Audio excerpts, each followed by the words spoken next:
Varicose veins కి సరైన చికిత్స కోసం సంప్రదించండి ఎవిస్ హాస్పిటల్. నమస్తే రమగారు. నమస్తే ఒక అంటే ఇంట్రెస్టింగ్ టాపిక్ ఒకటి నాకు ఫార్వర్డ్ మెసేజెస్లో మన సుమన్ టీవీ గ్రూప్ నుంచి ఒక మెసేజ్ వచ్చిందండి.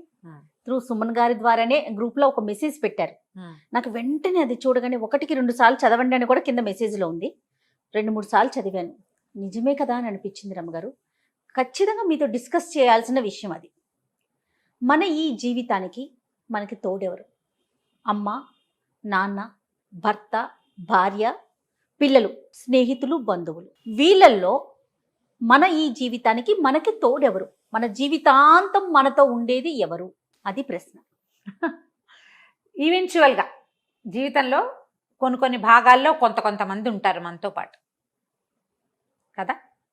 అమ్మా నాన్న, పుట్టకతో అమ్మా నాన్న, కొంతకాలం మనం పెరుగుతుంటే మన బంధువులు, స్నేహితులు, వివాహాలు అయ్యాక భార్యో భర్తో, సంతానం కలిగాక వాళ్ళు కూడా వెళ్ళిపోయాక మనం పెద్దవాళ్ళం అయ్యాకో, వాళ్ళు రెక్కలొచ్చి ఎగిరిపోయాకో, ఎప్పుడు మనం ఎవరితో ఉంటున్నామో కూడా మనకు తెలియకుండా జరిగిపోతూ ఉంటుంది. ఎవరో ఒకళ్ళు ఉంటుంటారు. కానీ నీకు వచ్చిన మెసేజ్ ఆల్రెడీ నేను చదివాను. ఒక విచిత్రమైన విషయం ఉంటుంది జయ. ఇలాంటివి చెప్తే గవుక్కును జీర్ణించుకోలేరు. మనం చదివామనుకో, అదే 4-5 సార్లు చదివా, నిజం కదా, ఎంత బాగా రాశాడు అనిపిస్తుంది. నేను నోట్తో చెప్పాను అనుకో, ఏంటండి అలా మాట్లాడతారు అనిపిస్తుంది. సాధారణంగా రమ్మగారు నేను మెసేజెస్ని ఫార్వర్డ్ చేయను. ఫార్వర్డ్ చేయండి అని చెప్పి వచ్చిన ఫార్వర్డ్ మెసేజెస్ వచ్చినా కూడా పెద్దగా అంతా స్పందించను. ఇది భలే మనసుకు హత్తుకుందండి. అది మీతో డిస్కస్ చేయాలని. ఇది చాలా కాలం క్రితం కాళిదాసు ఒక కావ్యం రాశారు.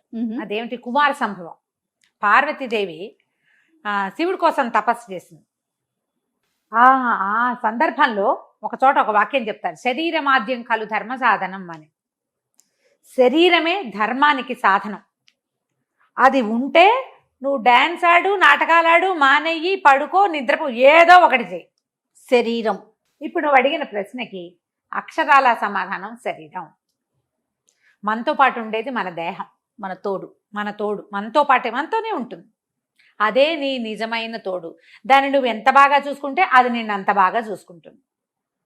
ఈ నేను అనే ఒక బ్రహ్మ పదార్థం ఉందా? ప్రతివాడికి ఒక ఈగో ఉంటుంది. నేను చేశాను, నేను తిన్నాను, నేను పడుకున్నా, నేను చేశాను. దేనికోసం? నేను అనేది దేహం కోసం కదా. దేహం కోసమైనా నీకు ఇష్టమని పోసేస్తావు ఏదో ఒకటి దాంట్లోకి. నీకు అది పొట్ట ఒప్పుకోదు, అది శరీరం ఒప్పుకోవట్లేదు.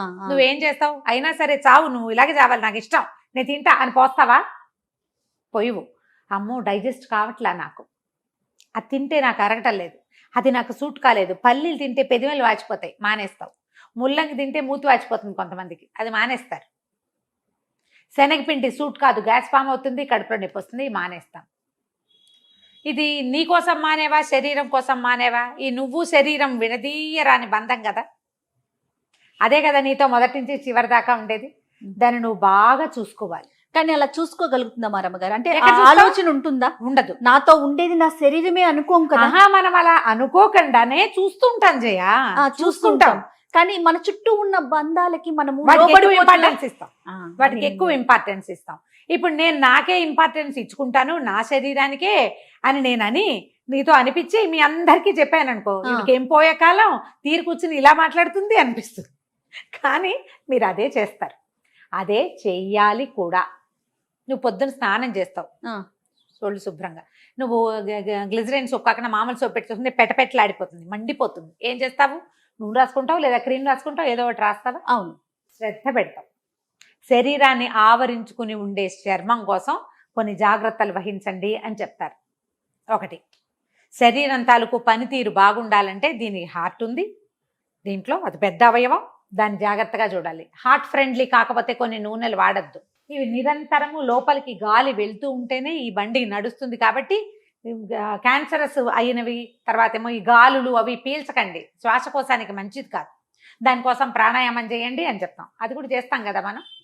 గుండె కోసం నడుస్తాం, శ్వాసకోశం కోసం ఫ్రెష్ ఎయిర్ ప్రాణాయామం చేస్తాం, చేస్తామా? అయింది. అక్కడి నుంచి కిడ్నీస్కి ఏవి పడితే అవి మాత్రలు అవి ఇవి వేసుకుంటే మీ కిడ్నీస్కి బరువు వేసుకోకండి అని చెప్తాం. కిడ్నీలు పని చేయట్లేదు అనగానే దాన్ని డయాలసిస్కి తీసుకెళ్లాల్సి వస్తుంది. డయాలసిస్ కంటే ముందు ఇదేమిటి, నువ్వు శుభ్రమైన నీళ్లు తాగడం, వాటర్ ఇంటేక్ ఎక్కువ చేయటం, ఇవన్నీ మనం తెలుసుకుంటున్నాం కదా జయ, ఖచ్చితంగా అండి. చేస్తున్నాం కదా. పిల్లలకి అసలు నీళ్ళు తక్కువ తాగితే నీళ్ళు తాగు అని పీడిస్తాం వాళ్ళని. అవును, అవునా. షుగర్స్ పెరిగితే బాడీలో ప్యాంక్రియాస్కి ఇబ్బంది, దాని ఫంక్షనింగ్ సరిగ్గా లేకపోతే మనకి ఈ ప్రాబ్లమ్స్ వస్తాయి. దాన్ని కూడా సెట్ చేస్తాం. లివర్కి కొన్ని సూట్ కావటల్లా ఈ తాగుబోతు వాళ్ళందరినీ చూస్తాం.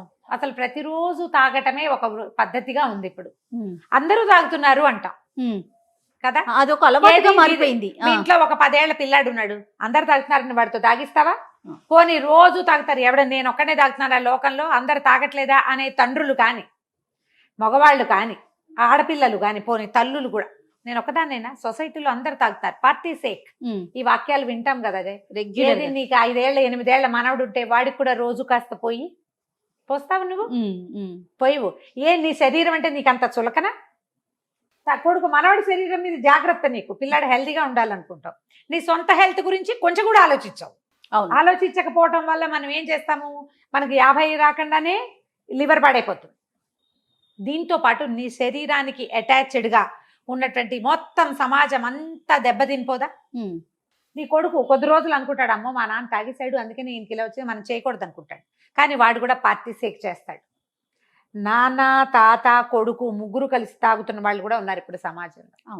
శరీరానికి ఇంపార్టెన్స్ ఇస్తే, శరీరం ఎందుకు మనకి ఇచ్చాడో భగవంతుడు దానికి గనక న్యాయం చేస్తూ ఉంటే, అది మనతో త్రూ అవుట్ ద లివింగ్, మన అంటే మొత్తం జన్మంతా మనతో సజావుగా ఉంటుంది. హాయిగా నీకు కావాల్సింది అంత కాకపోతే ఇంతైనా తిన్నిస్తుంది, బోల్డ్ కాకపోతే కొంచెమైనా తాగనిస్తుంది, నీ గాలి నువ్వే పీల్చుకునేలాగా చేస్తుంది. ఏదైనా నీ ముక్కుకు పెట్టి ఎవడైనా గాలి ఇచ్చే పరిస్థితి ఉండదు నీకు. జాగ్రత్త పడాలి కదా.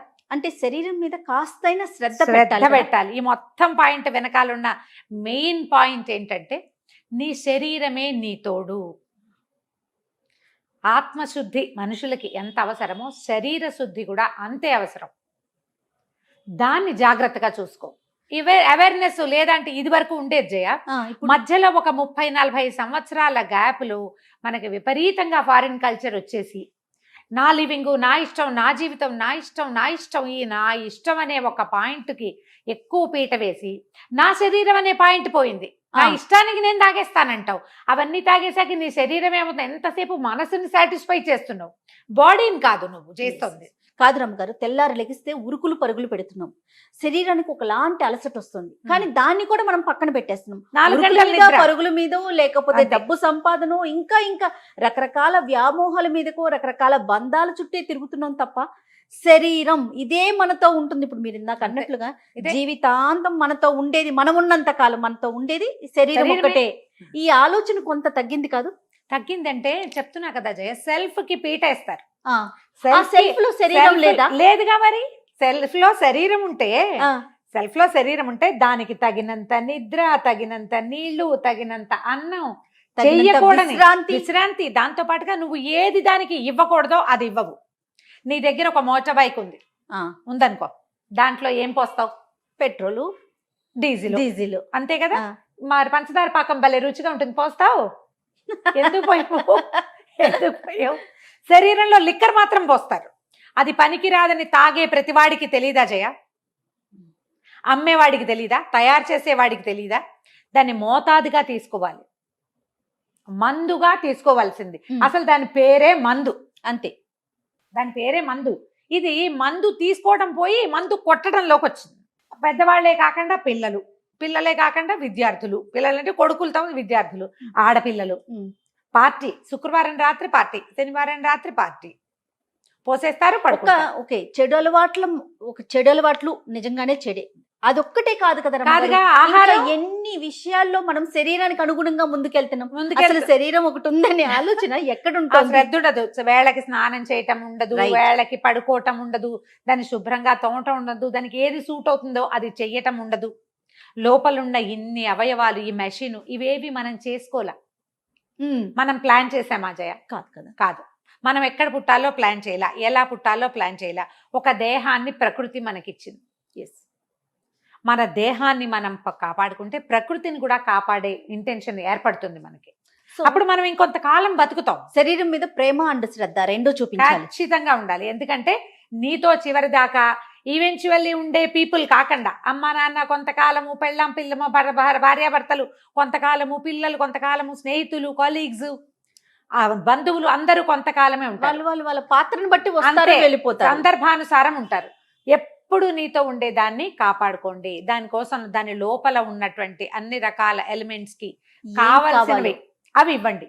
దాంతో పాటుగా ఈ శరీరాన్ని మీ యొక్క ఆత్మ ఏదైతే భరిస్తుందో ఆ ఆత్మశుద్ధికి సరైన ఆలోచన చేయండి. చిత్తశుద్ధి కావాలి కదా, Yes. ఆ చిత్తశుద్ధికి సరిగ్గా ఆలోచించండి. ఇది కరెక్ట్. ఇప్పుడు దీనికే ఇంపార్టెన్స్ ఇచ్చి మిగిలిన వదిలేయమంటల్లా. వాటన్నిటితో పాటు ఇది నాది, నేను దీన్ని కాపాడుకోవాలి అనే ధ్యాసతోటి ఉంటే అప్పుడు మనం ఇంకో కొంచెం బెటర్ లివింగ్ లో ఉంటాం. నాకు సూట్ అవుతుంది, సూట్ కాదు, ఇలా నేను చేయకూడదు, నేను బాగుంటే కదా ఇంకోటి చేస్తాను, ఇలాంటి ఊహలు చేయాలి. ఇలాంటి మెసేజ్ మీకు ఫార్వర్డ్ అయితే 100 మందికి పంపించండి. చక్కగా ఫ్రెండ్స్తో కూర్చొని డిస్కస్ చేయండి. ఈ వెధవ తాగుడు ఎందుకు, ఈ దిక్కుమాల తిండెందుకు, ఈ అడ్డమైన గడ్డి ఎందుకు తినాలి, దీని బదులు గాల్లో నడుస్తూ కబుర్లు చెప్పుకుందాం. ఎలాంటి విషయాలు మాట్లాడాలి, ఎలాంటి విషయాలు ఆలోచించాలి, అదే ఏ క్రియలు చెయ్యొచ్చు, చేయకూడదు, దాని మీద డిస్కస్ చేయండి. చిన్న చిన్న గ్రూపుల్లో మంచి ఆలోచనని ముందుకు తీసుకెళ్ళండి. ఎక్సలెంట్ రమ్మ గారు. అంటే నేను ఏదైతే ఎక్స్పెక్ట్ చేశానో మీ వైపు నుంచి ఖచ్చితంగా మీతో మాట్లాడించాలని పూర్తిగా సమాధానం దొరికిందండి. నమస్తే. నమస్తే.